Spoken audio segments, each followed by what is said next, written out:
السلام علیکم ورحمۃ اللہ وبرکاتہ. نحمده ونصلی علی رسوله الکریم.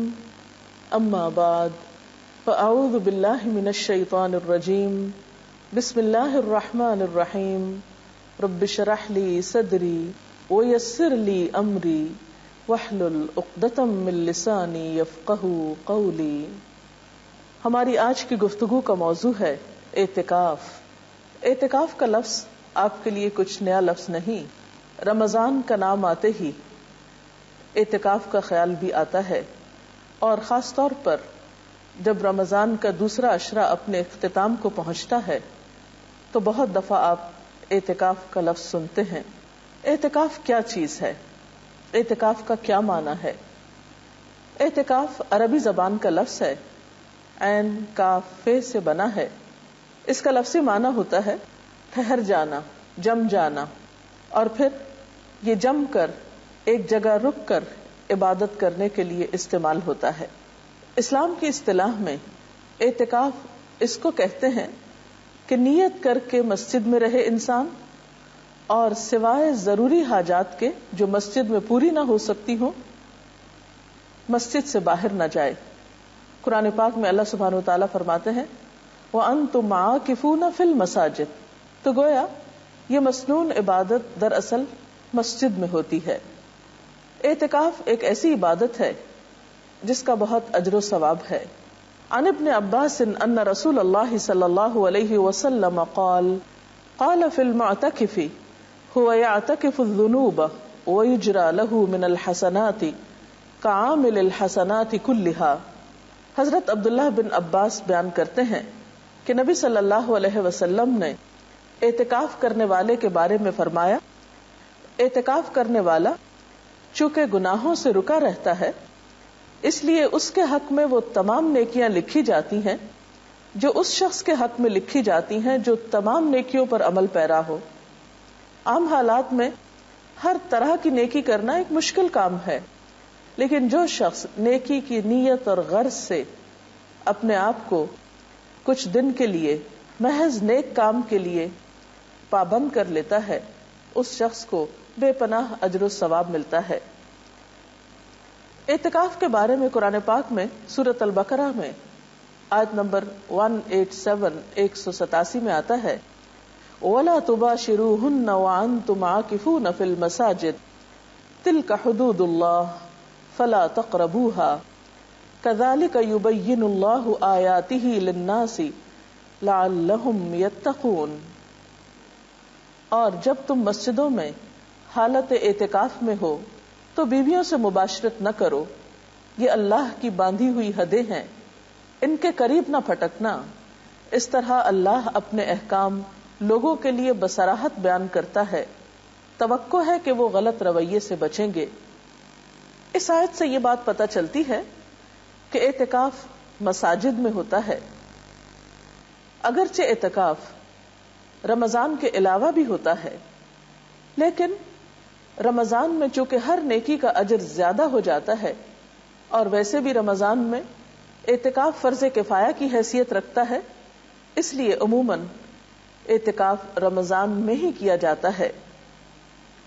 اعتکاف ایک دن کا بھی ہو سکتا ہے اور زیادہ کا بھی. نبی صلی اللہ علیہ وسلم عموماً آخری عشرے میں اعتکاف فرمایا کرتے تھے. آپ کے اس طرز عمل کے بارے میں حضرت ابو ہریرہ رضی اللہ تعالی عنہ بیان کرتے ہیں کہ نبی اکرم صلی اللہ علیہ وسلم کے سامنے ہر سال ایک بار قرآن پڑھا جاتا. جس سال آپ نے وفات پائی اس سال آپ کے سامنے 2 بار قرآن مجید ختم کیا گیا. اسی طرح ہر سال آپ 10 دن اعتکاف فرماتے، لیکن جس سال آپ نے وفات پائی 20 دن کا اعتکاف فرمایا. حضرت عائشہ سے روایت ہے نبی صلی اللہ علیہ وسلم رمضان مبارک کا آخری عشرہ اعتکاف فرمایا کرتے تھے یہاں تک کہ آپ نے وفات پائی. آپ کے بعد آپ کی ازواج مطہرات نے بھی اعتکاف کیا. اس سے پتہ چلتا ہے کہ یہ عبادت مردوں کے علاوہ خواتین بھی کر سکتی ہیں. حضرت عبداللہ بن عمر بیان کرتے ہیں کہ نبی صلی اللہ علیہ وسلم جب اعتکاف کا ارادہ فرماتے تو توبہ والے ستون کے ساتھ یا تو آپ کے لیے بستر بچھا دیا جاتا یا آپ کی چارپائی بچھا دی جاتی۔ توبہ والا ستون وہ خاص ستون ہے جس کے ساتھ کچھ لوگوں نے اپنے آپ کو باندھ لیا تھا اس غرض سے کہ ان کی ایک کوتاہی پر جب تک اللہ تعالیٰ معاف نہیں فرمائیں گے وہ اپنے آپ کو وہاں سے الگ نہیں کریں گے۔ اس حدیث سے یہ بات بھی پتہ چلتی ہے کہ آپ صلی اللہ علیہ وسلم نے اعتکاف کی حالت میں چارپائی کا استعمال بھی کیا۔ حضرت عائشہ رضی اللہ تعالیٰ عنہ فرماتی ہے کہ اعتکاف کرنے والوں کے لیے اعتکاف کے معاملے میں سنت یہ ہے کہ وہ نہ مریض کی عیادت کرے، نہ جنازے میں جائے، نہ عورت کو ہاتھ لگائے، نہ اس سے مباشرت کرے، نہ کسی حاجت کے لیے مسجد سے نکلے بجز اس حالت کے کہ جس کے لیے مسجد سے نکلنے کے سوا کوئی چارہ نہ ہو، اور اعتکاف روزے کے بغیر نہیں ہوتا۔ اگرچہ اعتکاف کے لیے ہر شخص اپنی مرضی کے مطابق اپنا ایک ٹائم ٹیبل بنا سکتا ہے، لیکن سہولت کے لیے یہاں پر چند ایسی باتوں کا ذکر کیا گیا ہے جو اعتکاف کرنے والوں کے لیے مفید ہو سکتی ہیں، کیونکہ کوئی بھی کام اگر پلاننگ کے ساتھ کیا جائے، اچھے طریقے سے کیا جائے، تو اس کا اجر و ثواب بھی کئی گنا بڑھ جاتا ہے اور انسان کا وقت بھی زیادہ بہتر طور پر استعمال ہوتا ہے۔ نمونے کا ایک ٹائم ٹیبل حاضر خدمت ہے۔ مثلا دن کا آغاز صبح اٹھنے سے ہوتا ہے۔ اعتکاف میں اگر آپ رات کے تیسرے پہر اٹھ جائیں اور اللہ پاک کے حضور مناجات کریں، دعائیں مانگیں، ذکر اذکار کریں، نوافل پڑھیں، تو وہ وقت عبادت کے لیے نہایت بہترین ہے۔ حضرت ابو ہریرہ رضی اللہ تعالی عنہ سے روایت ہے کہ رسول اللہ صلی اللہ علیہ وسلم نے فرمایا، ہمارا رب جب آخر تہائی حصہ رات کا باقی رہ جاتا ہے تو آسمان دنیا پر اترتا ہے اور فرماتا ہے، کون مجھ سے دعا کرتا ہے کہ میں اس کی دعا قبول کروں؟ کون مجھ سے کچھ مانگتا ہے کہ میں اس کو دوں؟ کون مجھ سے گناہوں کی معافی چاہتا ہے کہ میں اس کے گناہ معاف کر دوں؟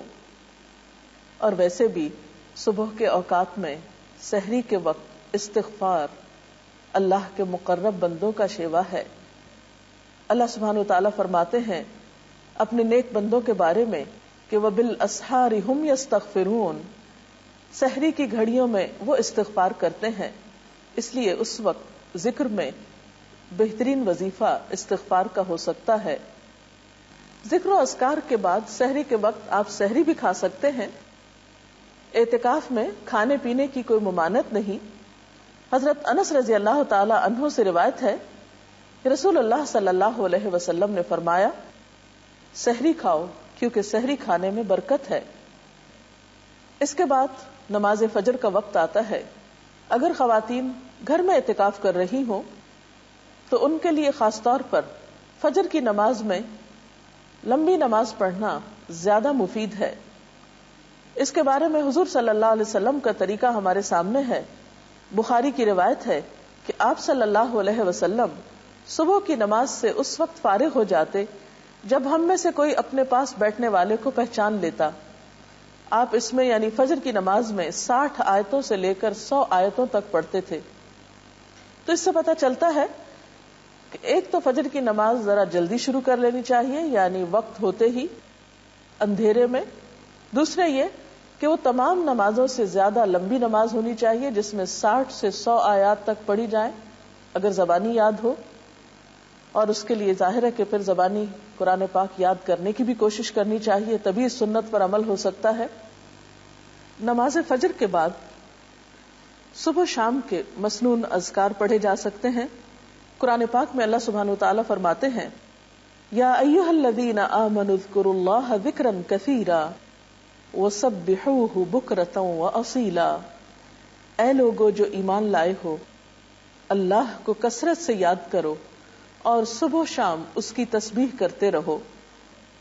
نبی اکرم صلی اللہ علیہ وسلم نے بھی فرمایا کہ مجھے ایسے لوگوں کے ساتھ بیٹھنا حضرت اسماعیل علیہ السلام کی اولاد میں سے 4 غلاموں کو آزاد کرنے سے زیادہ پسند ہے جو نماز فجر سے طلوع آفتاب تک اللہ کا ذکر کرتے ہیں۔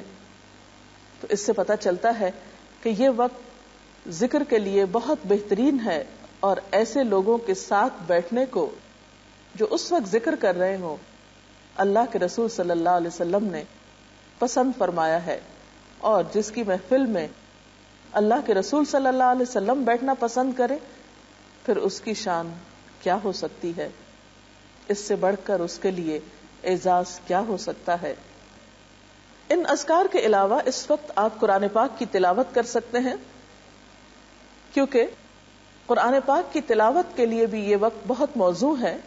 سورۃ بنی اسرائیل میں اللہ تعالیٰ فرماتے ہیں ان قرآن الفجر کان مشہودا، بے شک صبح کا قرآن حاضر کیا جاتا ہے، یعنی اس وقت فرشتے حاضر ہوتے ہیں۔ پھر اسی طرح اگر آپ اپنے اعتکاف ہی کی جگہ پر نماز، ذکر، تلاوت کے بعد سورج طلوع ہونے کا انتظار کریں، ذکر میں مشغول رہیں حتیٰ کہ نماز اشراق کا وقت ہو جائے، تو اس کو بھی ساتھ ہی ادا کر لیں۔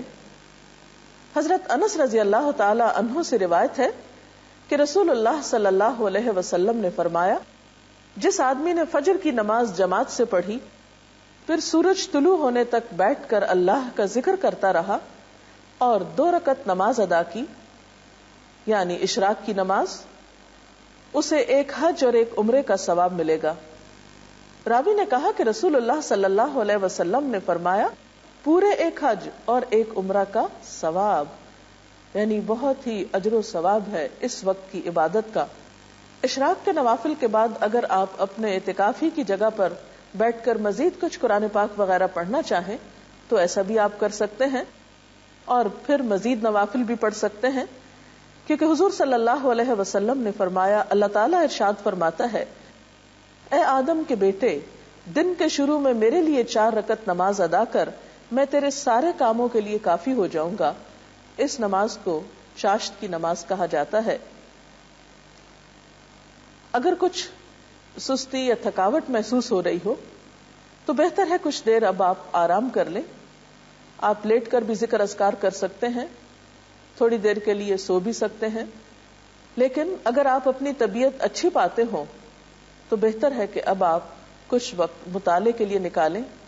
دینی کتابوں کا مطالعہ، قرآن پاک کی تفسیر پڑھنا، اور اگر آپ پڑھ نہ سکتے ہوں تو کیسٹ لگا کر سننا، اور دینی کتب کو جو آپ کے روزمرہ کی دینی مسائل سے متعلق ہوں یا اخلاق اور کردار کو سنوارنے والی ہوں، ان کو آپ اپنے زیر مطالعہ رکھ سکتے ہیں، کیونکہ طلب العلم فریضۃ علی کل مسلم، علم کا حاصل کرنا، طلب کرنا ہر مسلمان پر فرض ہے۔ اور ویسے بھی علم کے سیکھنے اور سکھانے والے اللہ تعالیٰ کے محبوب بندے ہیں۔ پھر اس کے بعد ظہر کی نماز طویل ادا کریں، نوافل بھی پڑھ سکتے ہیں مزید، پھر تھوڑا سا قیلولہ آپ کر سکتے ہیں، کیونکہ اس سے آپ کو تہجد کے وقت اٹھنے میں، رات کو جاگنے میں سہولت ہو سکتی ہے۔ نماز ظہر کے بعد، قیلولہ کے بعد آپ کچھ وقت قرآن پاک کی کچھ سورتوں کو حفظ کرنے کے لیے، اور اگر آپ حافظ قرآن ہیں اللہ کے فضل سے، تو اپنے دہرائی کے لیے اس وقت کو استعمال کر سکتے ہیں، کیونکہ قرآن پاک اگر دہرایا نہ جائے تو انسان کو بھول جاتا ہے۔ عصر کی نماز بھی اسی طرح خوب اچھی طرح ادا کریں، طہارت وغیرہ کا اچھا اہتمام کریں، اور عصر کی نماز کو تاخیر سے نہیں پڑھیں، کیونکہ آپ صلی اللہ علیہ وسلم نے دھوپ کے پیلا پڑنے پر عصر کی نماز پڑھنے والے کو منافق قرار دیا ہے، اور قرآن پاک میں بھی اس نماز کی حفاظت کی بہت تاکید آئی ہے، حافظوا علی الصلوات والصلاۃ الوسطی وقوموا للہ قانتین، اپنی نمازوں کی حفاظت کرو، خصوصاً درمیانی نماز کی، اور اللہ کے آگے اس طرح کھڑے ہو جاؤ جیسے فرما بردار غلام کھڑے ہوتے ہیں۔ عصر سے لے کر مغرب تک کا وقت، اس میں آپ تسبیحات کر سکتے ہیں، اور اس وقت بھی ذکر کرنا نہایت پسندیدہ ہے۔ آپ نے فرمایا، مجھے ایسے لوگوں کے ساتھ بیٹھنا حضرت اسماعیل علیہ السلام کی اولاد میں سے 4 غلاموں کو آزاد کرنے سے زیادہ پسند ہے، جو نماز عصر سے غروب آفتاب تک اللہ کا ذکر کریں۔ اس وقت بھی آپ صبح شام کی دعائیں پڑھ سکتے ہیں۔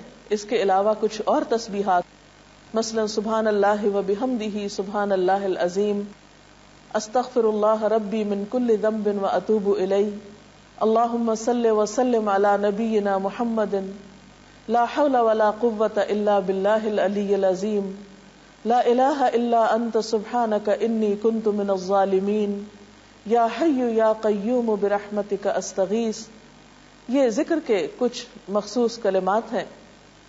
اپنی سہولت کے مطابق آپ جس جس کی چاہیں جتنی مرتبہ چاہیں تسبیح کر سکتے ہیں. اس کے بعد افطار کا وقت قریب ہوگا، پھر دعائیں خوب مانگیں کیونکہ افطاری کے وقت دعائیں قبول ہوتی ہیں. افطار میں کوشش کریں کہ آپ ہلکا کھانا پینا رکھیں، کیونکہ افطاری کے وقت اگر آپ بہت زیادہ کھا پی لیں تو آئندہ کی عبادت مشکل ہو جاتی ہے، کیونکہ اعتکاف میں انسان کہیں چل پھر بھی نہیں سکتا. اس لیے غذا کے بارے میں خاص احتیاط کی ضرورت ہے. ایسی غذاؤں سے بچیں کہ جن کی وجہ سے آپ کے معدے پر بوجھ ہو، آپ کی طبیعت میں سستی ہو اور آپ یکسوئی اور شوق کے ساتھ اللہ کی عبادت نہ کر پائیں.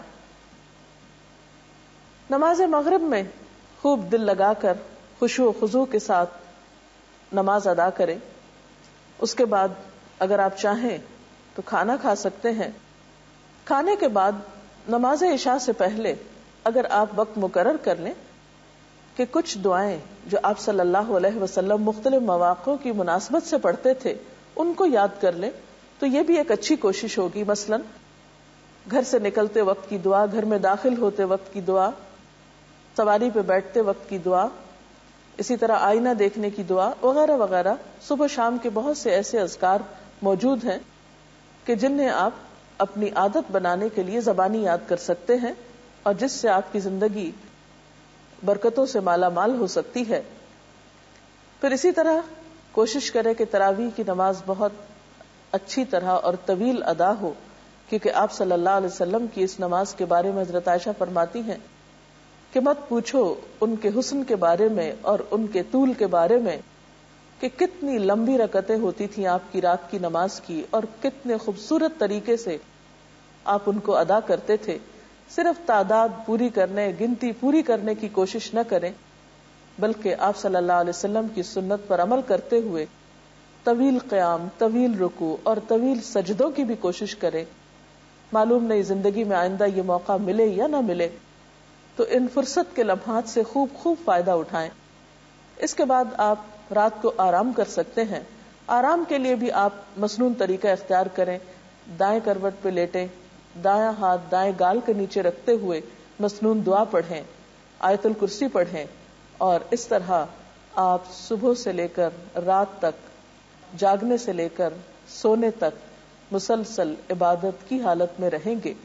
اگر آپ ایک ٹائم ٹیبل کی یا اس کے علاوہ اپنی ضرورت کے مطابق ایک پابندی کریں گے تو انشاءاللہ اپنے اوقات سے بہتر فائدہ اٹھا سکیں گے. اللہ تعالی ہم سب کو نیکی کی توفیق بھی دے اور ان اوقات اور لمحات کو بہترین طریقے سے صرف کرنے کی اجازت چاہتے ہیں. اللہ حافظ.